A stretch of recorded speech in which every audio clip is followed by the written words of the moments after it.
a lot has been made about recently. Obviously, Dillian White has been avoiding press conferences and media workouts and all of this sort of stuff.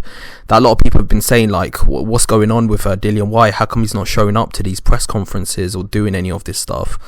Now, in a weird way, I think it's a good thing that he's actually doing it, because in a weird way, these press conferences and media training footage runs and sessions are as a way to in a way to promote the fight, right? That's what they're there for. They're there to promote the fight. Obviously, both the fighters are going to say sound bites to make themselves sound intimidating and make the fight serious and such. But ironically, Dillian White not actually turning up to the press conferences is actually, in a weird way, promoted Dillian White more than if he would have actually showed up. Because the fact is, everyone keeps talking about it, and the fact that everyone keeps talking about it, one thing that keeps people in a weird way intriguing is when they're in a position where you don't know exactly what's going on with them. It makes them more interesting. And I think that's what's happening with Dillian White. Him not showing up to press conferences, in a weird way, has added a mystique around him. Like, in a weird way, he looks like he's more like there's more to him. Like, it feels a bit more mysterious than if he would have just showed up, like, to every press conference like we expected him to.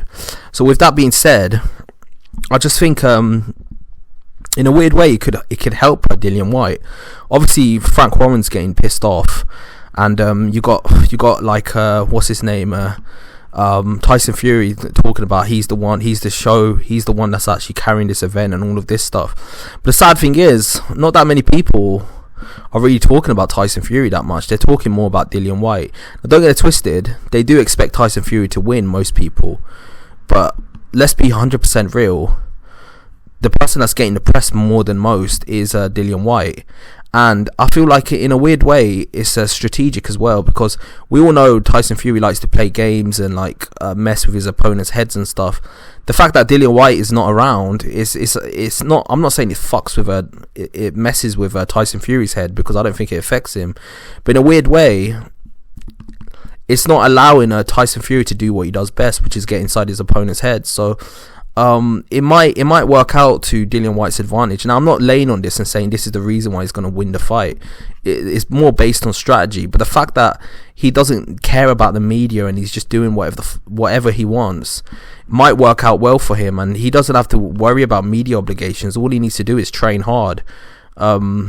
Literally, that's all he needs to do is just train hard. He doesn't need to worry about, oh man, like, I need to go to this press conference or go from a flight from Portugal all the way to the UK for a media press conference or stuff. He doesn't need to worry about that. All he needs to do is just like focus on the fights, turn up on the night and just perform. And he's in a good situation. So in a weird way, I feel like him doing what he's doing, obviously he's doing it because he doesn't like the way he's been treated recently, but in a weird way, it might work out in his favor. It might work out in a way where if things work out well for him. It's just an opinion that I have. You might disagree with me. You might think it doesn't have no relation to the fight whatsoever, but in a weird way, it's added more intrigue to the fight. Because to see Tyson Fury try promoting it himself without having someone there to speak back to him, I think he's struggling to do it. He's struggling to seem as interested in press conference. Obviously, he was joking and saying, "Oh, let's act like Dillian White is here" and all this stuff.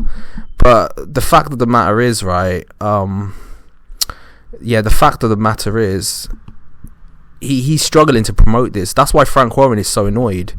He doesn't know how he's going to promote this fight because of the fact that Dillian White's not at the press conferences.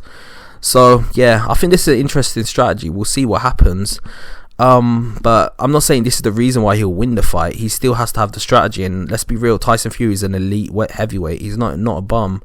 So he's going to have to be on his A game to win the fight. But at the same time, I think in a weird way it might be the right strategy for him to win the fight, because Tyson Fury doesn't have his mind games. He has more of an intrigue about him. He can focus 100% on training. He doesn't have to worry about media obligations and flying from one country to the next just to be at a press conference, and he can focus all of his energy on the fight. And in a weird way, he knows in his own mind that it doesn't give Tyson Fury an advantage in not being able to get into his head. So with all that considered, I think it could work out for Dillian White. And obviously it's adding more of an intrigue to the fight, him not showing up. So tell me what you think below. Do you think this is the right pre-fight tactics for Dillian White to actually do, or do you think it doesn't really make that much of a difference? Whoever's going to win is going to win. Tell me below, and like and subscribe to the channel. I've got a lot more content coming your way. Peace out.